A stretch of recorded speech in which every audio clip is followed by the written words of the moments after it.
자, 과학탐구 실험 온라인 수업을 시작하도록 하겠습니다. 저번 주에 오프라인으로 여러분들이 등교를 했을 때 1차 실험으로 포물선 운동을 통한 중력 방향 추론에 대한 내용을 공부했을 겁니다. 1반에서 8반 학생들이 모두 그 내용을 숙지했을 텐데 지금부터 세 가지의 실험을 더 보게 됩니다. 그 세 가지 중에서 한 가지를 선택해서 2차로 실험 설계를 하면 되는 수행평가가 하나 있고, 그 다음에 이 세 가지 실험에 대한 이론을 여러분들이 쪽지 시험으로 확인하는 수행평가가 하나 있습니다. 그러면 오늘은 첫 번째 현상에 대한 이론을 다시 복습하면서 이 문제, 여러분들이 쪽지 시험 보게 될 문제 풀이를 한번 해보도록 하겠습니다. 이 내용은 숫자는 바뀔 수 있지만 대부분의 문제는 동일하게 나오므로 꼭 이 강의를 보고 기억하시면 쪽지 시험을 보는 데는 큰 지장이 전혀 없을 겁니다. 자, 그러면은 저번 주 오프라인으로 했던 내용을 복습 한번 해보도록 하겠습니다. 자, 우리가 운동에 대해서 배웠습니다. 자, 운동은 시간에 따른 물체의 위치 변화입니다. 자, 물체가 여기 있다가 여기로 움직이려면은 시간이 흘러야겠죠. 그리고 여기 있던 물체가 여기로 움직여서 위치가 변해야만 이거를 운동했다라고 하는 겁니다. 자, 그러면 옛날 사람들은 이런 물건들이 움직이는 거에 대해서 궁금해했습니다. 어떤 규칙으로 그것들이 움직이는지 알아내기 위해서 과학이 발달을 했고, 그것을 수치화하기 위해서 다양한 개념들이 나왔습니다. 그럼 거기서 가장 기초가 되는 개념을 3개 배우도록 하겠습니다. 먼저 위치가 변하려면은 변이라는 개념을 나타내야 됩니다. 변이는 변한 위치의 줄임말입니다. 자, 그런데 이거는 영국에서 발전한 학문이므로 영어로 기호가 있습니다. 변이는 영어로 S라고 많이 씁니다. 그 다음 시간이 지나야만 운동을 하겠죠. 그래서 시간은 영어로 time이라고 하니까 T라고 합니다. 자, 그리고 저번 주에 배웠던 빠르기를 나타내는 개념은 속도입니다. 속도는 영어로 V라고 합니다. 자, 그런데 이런 물리량에 대해서는 다 단위가 있습니다. 변이 위치 변화의 단위는 미터, 시간의 단위는 초, 그 다음에 속도의 단위는 미터 퍼 세크라고 합니다. 자, 그러면 이 세 가지 개념으로 운동을 어떻게 분석하는지 복습하겠습니다. 자, 이 자전거를 탄 사람이 0m 지점에서 100m 지점까지 0에서 10초간 운동을 했습니다. 그러면 시간이 흘렀고 위치가 변했으니까 이 사람은 운동을 했다고 할 수 있겠죠. 첫 번째, 0에서 10초간 물체의 변이의 크기. 이 사람의 변이의 크기는 100m죠. 0초일 때 여기 있었고 10초일 때 여기 있으니까 이 크기는 100m가 될 겁니다. 자, 두 번째, 0에서 10초간 물체의 속도의 크기. 자, 이걸 하기 전에 이 내용을 잠깐 보겠습니다. 변이가 100m인 사람이 있고 또 변이가 100m인 사람이 있습니다. 근데 1번 사람은 이걸 10초 안에 돌파했고 2번 사람은 5초 안에 돌파했습니다. 뭐가 더 빠르게 움직인 걸까요? 당연히 5초에 움직인 놈이 더 빠르게 움직인 거겠죠. 왜? 같은 위치 변화를 더 짧은 시간 안에 했으니까. 자, 이렇듯 위치 변화와 시간에 따라서 우리는 빠르기가 뭐가 더 빠르다는 걸 추론할 수 있습니다. 근데 우리는 그거를 수치화해야 되기 때문에 이것을 개념으로 정했습니다. 자, 그게 속도라는 개념입니다. 자, 기준을 시간으로 둔 다음에 빠르기를 구해볼 수가 있습니다.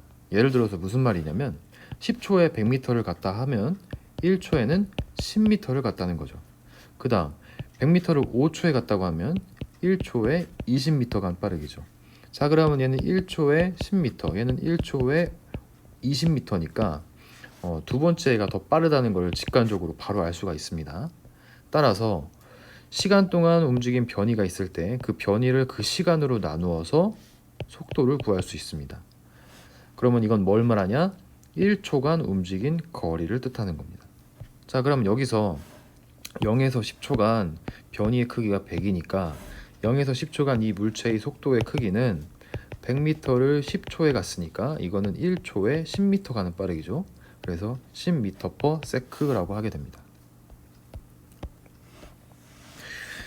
자, 그러면 이 사람은 여기서 여기까지 가는데 속도가 10m per sec로 나왔습니다. 근데 이 사람이 빠르게 가다가 천천히 가다가 빠르게 가다가 천천히 갔는지 천천히 가다가 갑자기 빠르게 갔는지 이 0에서 10초 사이에 어떻게 운동을 했는지 알 수 있는 방법이 없습니다. 그러면 이 사람의 운동을 좀 더 정확하게 분석하기 위해서는 이 시간에 따른 위치 변화를 따질 때 이 시간 간격을 줄여야 됩니다. 예를 들어서 무슨 말이냐면 0에서 10초간 운동을 하는데 8초인 순간에 사진을 또 찍어봤습니다.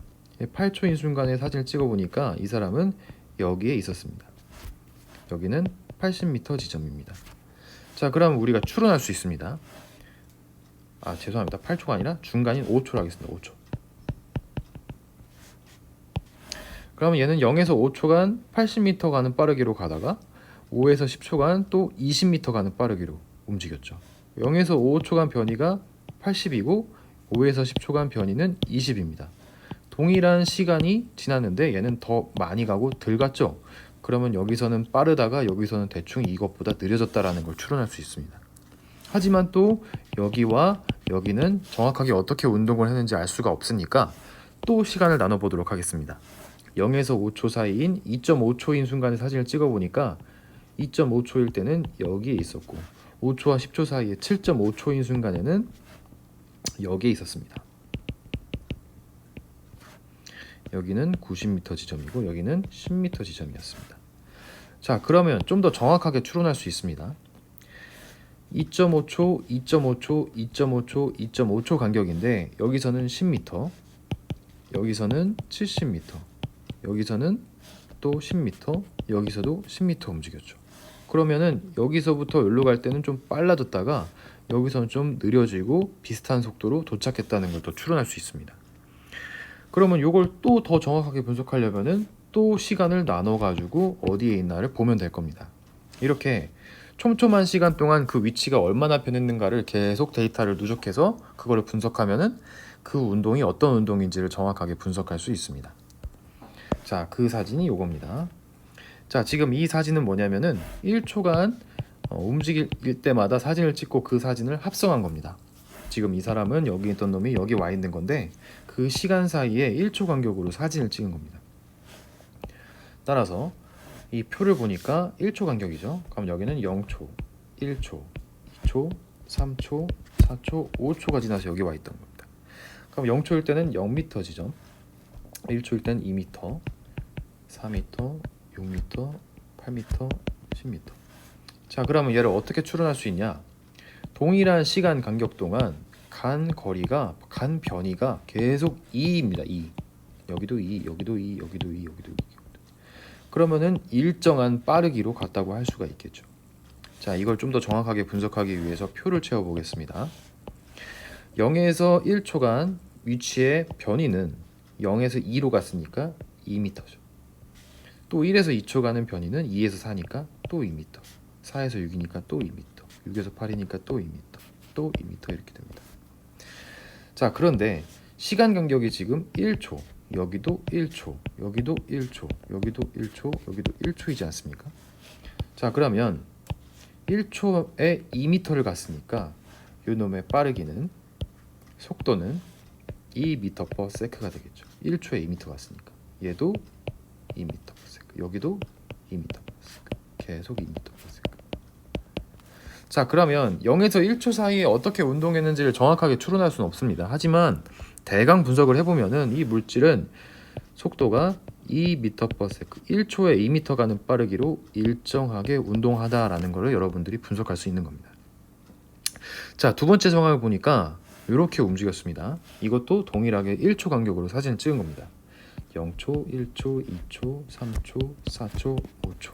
근데 위치가 0, 1m, 3m, 5m, 5m가 아니네요. 6m, 그 다음 10m, 그 다음 15m. 자, 보니까 1m, 2m, 3m, 4m, 5m로 같은 시간 동안 움직인 변이가 점점 커지고 있습니다. 그 말은 이 사람은 점점 더 빠른 속도로 움직인다라는 거겠죠. 이거를 더 정확하게 분석하기 위해서 또 이걸 채워보겠습니다. 0에서 1이니까 1m, 1에서 3이니까 2m, 여기는 3m, 여기는 4m, 여기는 5m 이렇게 됩니다. 자, 시간 간격이 또 1초니까 여기는 1m/s, 1초니까 2m를 1초에 2m/s, 3m를 1초에 3m/s, 4m/s, 5m/s. 자, 지금 속도값이 점점 증가하고 있죠. 얘는 속도가 변하는 운동을 하고 있습니다. 자, 그러면 일단 우리가 지금 본 게 두 가지입니다. 속도가 일정한 운동하고 속도가 변하는 운동. 자, 이렇게 속도가 일정한 운동을 뭐라고 하냐면은 등속도 운동이라고 합니다. 여기서 유의사항, 등속 운동이 아닙니다. 도라는 이 글자를 붙여야 되는 겁니다. 자, 등속인 운동이랑 등속도 운동은 다릅니다.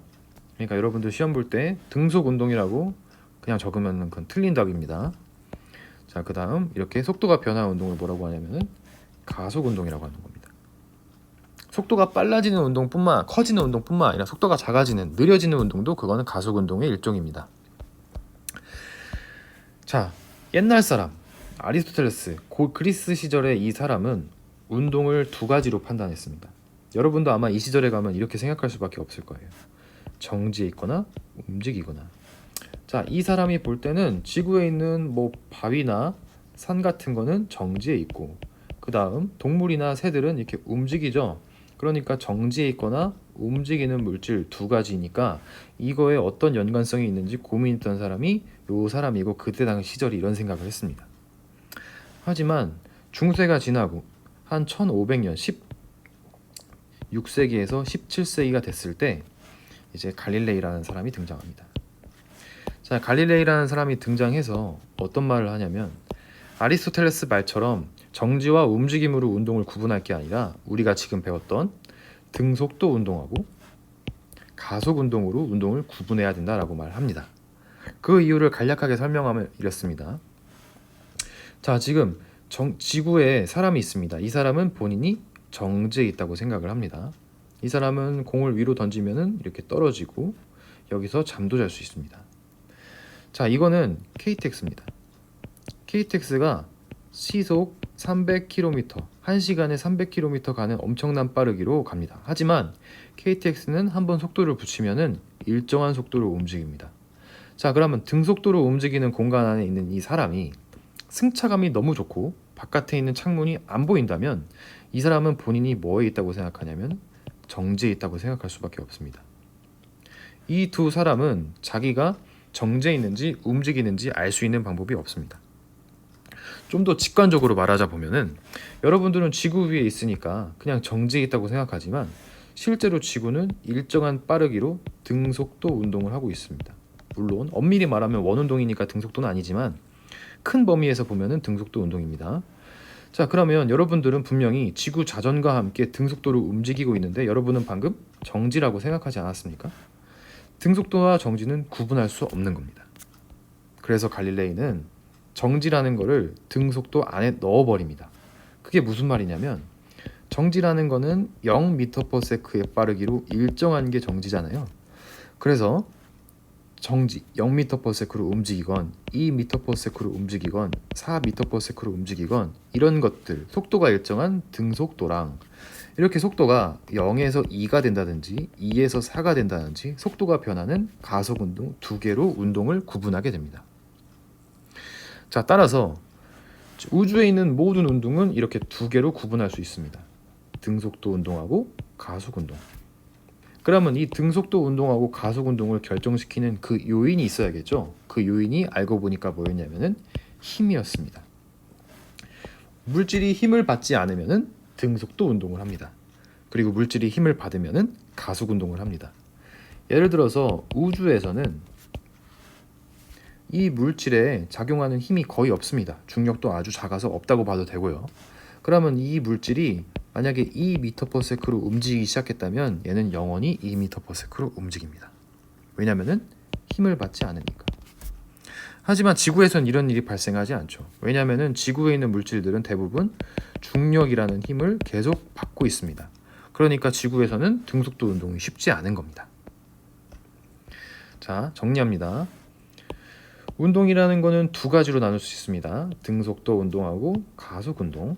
등속도 운동하고 가속 운동을 결정하는 그 요인은 그 물체가 힘을 받았는가 안 받았는가. 힘을 안 받으면 등속도 운동, 힘을 받으면 가속 운동이라고 하는 겁니다. 그리고 오늘 배울, 저번 주에 배운 가장 핵심적인 내용이 뭐냐면은 요 놈입니다.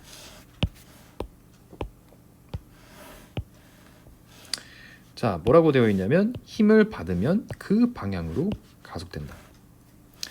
자, 어떤 물질이 이렇게 있는데 얘가 이쪽으로 2m/s로 움직이고 있었습니다. 근데 이쪽으로 점점 속도를 증가시키고 싶어요. 그러면 가속 운동을 해야겠죠? 그러면 얘는 뭘 받아야 됩니까? 힘을 받아야 됩니다. 그러면 요 놈은 빨라지고 싶은 부분으로 뭘 받아야 되냐면 힘을 받아야 됩니다. 그래야 빨라집니다. 근데 만약에 여기에 이쪽 방향으로 힘을 주거나 이쪽 방향으로 힘을 주면은 이쪽으로 빨라질 수가 없습니다. 힘을 받으면 그 방향, 힘을 받으면 그 방향으로 가속된다. 이게 그 말입니다. 무슨 말인지 아시겠죠? 자, 그러면 이걸 보고서는 여러분들이 저번 주에 중력이 어느 방향으로 작용하는지를 분석을 했습니다. 그 내용은 이따 문제를 풀면서 다시 복습하도록 하고, 자, 그럼 이제 본격적으로 문제 풀이를 하겠습니다. 첫 번째, 문제는 너무 쉽기 때문에 금방 끝날 겁니다. 여러 가지 사실을 종합하고 분석하여 일반적인 원리나 법칙을 찾아내는 방법은 귀납적 탐구 방법입니다. 자, 우리가 배운 탐구 방법은 두 개죠. 귀납이나 연역. 자, 귀납이 뭐였습니까? 이것도 그렇고 이것도 그렇고 이것도 그렇고 이것도 그렇고 이것도 그러니까 이것들이 다 그렇다. 이게 귀납입니다. 하지만 귀납에는 이유를 추론할 수가 없습니다. 이게 왜 다 이런지 이유를 추론할 수 없습니다. 그래서 우리는 연역을 배웠죠. 가설을 세운 다음에 이 물질 현상, 이 자연 현상의 이유를 추론해보는 그런 탐구 방법으로 연역을 배웠습니다. 자, 가설 연역적 탐구 방법에서 가설에 따른 변이 통제를 해야 영향을 알아보기 실험을 체계적으로 변화시키는 이 변이를, 자, 영향을 알아보기 위해 실험에서 체계적으로 변화시켜야 되는 거, 그걸 뭐라고 하죠? 조작 변인입니다. 그러면 조작 변인 외에 나머지를 뭐라고 하냐? 통제 변인이라고 했죠. 자, 변인은 두 가지가 있죠.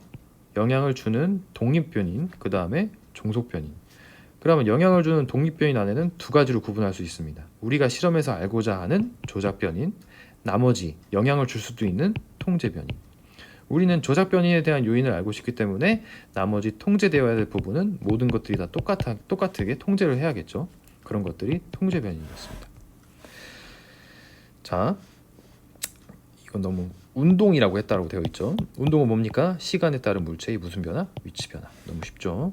그 다음 속도는 변이를 시간으로 나누는 거였습니다. 10초간 같은 방향으로 20m 움직였다. 10초간 20m 움직였으니까 얘는 2m/s가 되겠죠. 속도가 일정한 운동을 등속도 운동이라고 하고, 속도가 변하는 운동을 가속 운동이라고 하고, 속도가 변하기 위해서는 힘이 필요해야 한다고 하였습니다. 이것도 너무 쉽죠. 자, 저번 주에 우리가 점을 찍어가지고 분석했던 포물선 운동에 대한 그 사진이 이 사진이었습니다. 그때 우리가 이 공을 중심으로 수평선도 그어오고, 그 다음 이 공을 중심으로 수직선도 이렇게 그어서 문제를 파악했죠. 해보니까 어떤 걸 알게 되었냐면은, 자, 수평으로 움직이는 이 변이가 어떻습니까? 일정하죠. 분명히 이 사진은 일정한 시간 간격으로 찍힌 사진입니다. 그러면 이 공에서 요 공, 요 공에서 요 공으로 움직이는 동안 걸린 시간이 똑같다는 건데, X축으로는 변이가 다 똑같다는 겁니다. 그러면 X축으로는 무슨 운동한다? 등속도 운동한다 라고 할 수 있죠. 근데 Y축을 보니까 점점 더 변이가 증가하고 있습니다. 이 말은 Y축으로는 무슨 운동한다? 가속 운동한다고 할 수 있습니다. 거꾸로 추론하면 등속도 운동한다는 거는 힘을 받지 않았다는 거고, 가속 운동한다는 거는 힘을 받았다는 겁니다. 근데 우리가 배웠죠. 힘을 받는 방향으로 뭐 한다? 가속한다. 자, 이걸 통해서 우리는 중력이 어느 방향으로 작용하는지를 알 수 있는 겁니다. 수평 방향으로는 힘을 받지 않죠. 중력은 수평 방향으로 작용하는 게 아닙니다. 무조건 어느 방향이다? 수직 방향으로, 지표면으로 작용하는 게 중력이다라는 것을 이 현상을 통해서 알 수 있습니다. 아무리 많이 이 사진을 찍어봐도 결론은 똑같습니다. 그래서 아마 귀납으로 이걸 추론할 수가 있겠죠. 그래서 여러분들이 이걸 보고서는 이제 2차 실험 설계를 한다고 했잖아요. 그러면 생각해 볼 만한 게 많습니다. 만약에 이 공이 회전하면서 굴러간다면 어떻게 될까? 이런 궁금증을 가질 수 있겠죠. 그 다음 이 공이 질량이 다르면 어떻게 될까? 이런 생각도 할 수 있습니다. 그 다음 이거를 물속에서 하면 어떻게 될까? 자, 물속에서 하면은 중력뿐만 아니라 우리가 부력이라는 게 존재하는 거는 대충 알고 있잖아요. 그럼 이 부력도 어느 방향으로 힘이 작용하는지를 이 실험을 통해서 알 수가 있겠죠. 이렇게 실험 설계를 한다거나, 뭐 공기 저항이 뭐 어떻게 공기 저항을 변인으로 할 수도 있고요. 이 공의 모양을 변인으로 할 수도 있고요. 아무튼 이 실험을 보면은 굉장히 많은 궁금증이 떠오를 수 있습니다. 그 궁금증을 해결하기 위해서 우리는 가설 연역적 실험을 한번 설계해 보는 게 수행평가인 겁니다. 자, 위 그림을 통해 수평 방향으로는 어떤 특성을 가지고 운동을 했는가? 자, 등속도 운동했죠. 수평 방향으로는. 그 이유, 같은 시간 동안 변이의 크기가 일정하기 때문에. 맞죠? 이렇게 써줘야 됩니다. 왜냐면은 이거를 보고서는 이렇게 생각을 해야 이 생각으로 갈 수 있기 때문에. 자, 두 번째, 수직 방향으로는 어떤 특성을 갖는가? 같은 시간 동안 변이의 크기가 변화하거나 증가하기 때문에. 그러면은 가속 운동한다고 할 수 있죠. 자, 그럼 이걸 보고서는 우리가 할 수 있는 결론이 뭐다? 가속하는 방향이 어느 방향이기 때문에, 수직 방향이기 때문에 지표면하고 수직 방향으로 뭐가 작용한다? 힘이 작용한다. 이걸 알 수가 있는 겁니다. 그렇게 서술해 주시면 될 것 같습니다. 자, 물체가 받는 힘의 크기가 0이다. 그럼 무슨 운동해야 됩니까? 등속도 운동해야겠죠. 자, 그럼 빈칸을 채워보겠습니다. 자, 동일한 시간 간격으로 2m, 4m 했는데 4에서 여기 동안 변이가 2입니다. 그러면 이건 뭐 6이겠죠, 그렇죠? 6에서 변이가 2니까 8, 8에서 변이가 2니까 이거는 10일 겁니다. 그죠? 그 다음 0에서 2초, 2초가 지났죠? 2초 지나는 동안 2m 갔으니까 그러면 얘는 1m/s가 되겠죠. 아, 선생님이 지금 단위를 안 써왔네요. 단위를 써보겠습니다. 얘는 6m, 얘는 10m. 자, 2에서 4 동안 2m 변했고 몇 초 지났습니까? 2초 지났죠? 그러면 2초 지나는 동안 2m 움직였으니까 이거는 1m/s. 2초, 또 2초 동안 2m 움직였으니까 1m/s. 여기도 1m/s가 되겠죠. 그래서 이런 식으로 빈칸을 채워주시면 됩니다. 근데 이 문제는 동일하게 나오는 게 아니라 숫자는 바뀔 수 있습니다. 여기 나와 있는 이 숫자는 바뀔 수 있으니까 하는 방법을 아셔야지 이 숫자를 외우면 안 됩니다. 자, 그 다음 여기서 우리가 안 배운 게 있는데 이거 하나만 더 배우고 가겠습니다. 자, 힘을 받으면 가속 운동한다고 했죠. 그러면 속도가 변한다고 하는 거 이제 이해되죠? 그러면 일정한 힘을 받으면 어떻게 될까요? 일정한 힘을 받았으니까 당연히 일정하게 가속됩니다. 그러면 일정하게 가속됐다는 말이 무슨 말이냐면 속도 변화가 일정하다라는 말입니다. 자, 이게 무슨 말이냐면 여기 보면 일정한 크기의 힘을 받았다고 되어 있죠. 그 말은 무슨 말이냐면은 속도 변화가 뭐하다? 일정하다 이 말입니다. 자, 이게 무슨 말인지 한번 보겠습니다. 자, 먼저 빈칸부터 채워볼게요. 자, 변이가 1이니까 1입니다. 근데 1에서 3이니까 변이가 2m죠. 그 다음 3에서 변이가 3이니까 6m, 여긴 6m겠네요. 6이니까 4니까 10일 거고. 자, 여기는 이게 없습니다. 자, 일단 여기 보세요. 2초 지났죠? 근데 변이가 1m입니다. 그러니까 2초분의 1m니까 0.5m/s 맞죠? 2m를 또 2초 지났습니다. 그러니까 1m/s. 3m를 또 2초 지났죠? 그러면 1.5m/s 이렇게 됩니다. 자, 일정하게 속도 변화라는 게 요걸 의미하는 겁니다. 자, 여기서 요만큼 속도가 변하고 또 속도가 변하고 또 속도가 변하고 또 속도가 변하는데 몇씩 커지고 있습니까? 그렇죠. 0.5씩 일정하게 커지고 있죠. 일정하게 속도가 변화하고 있죠. 이렇게 일정한 크기의 힘을 받으면 이렇게 일정하게 속도가 변한다고 합니다. 자, 그 다음 여기가 2.5라는 건 2초 지났을 때 몇 미터를 가야 2.5일까요? 자, 지금 속도가 2.5가 나왔습니다. 그 다음 2초가 지나는데 우리가 모르는 몇 미터를 갔습니다. 그럼 어떻게 하면 되냐? 여기 2를 곱하면 되죠? 그럼 뭐가 나오죠? 5m. 자, 그럼 여기는 5m라는 거겠네요. 자, 10m인데 5m 변이니까 여기는 15m 이렇게 되면 될 것 같습니다. 자, 어렵지 않죠? 그래서 첫 번째 활동을 이걸로 마무리하겠습니다. 오늘 저번 주 오프라인 시간에 했던 내용을 복습을 했고 이론 평가 문제도 한번 풀어봤습니다. 자, 이거는 언제든지 온라인에 기재가 되어 있으니까 또 쪽지 시험을 볼 때쯤 돼서 다시 한번 봐도 좋고 지금 메모한 다음에 기억을 해두시면 좋을 것 같습니다. 자, 이것으로 온라인 수업을 마칩니다.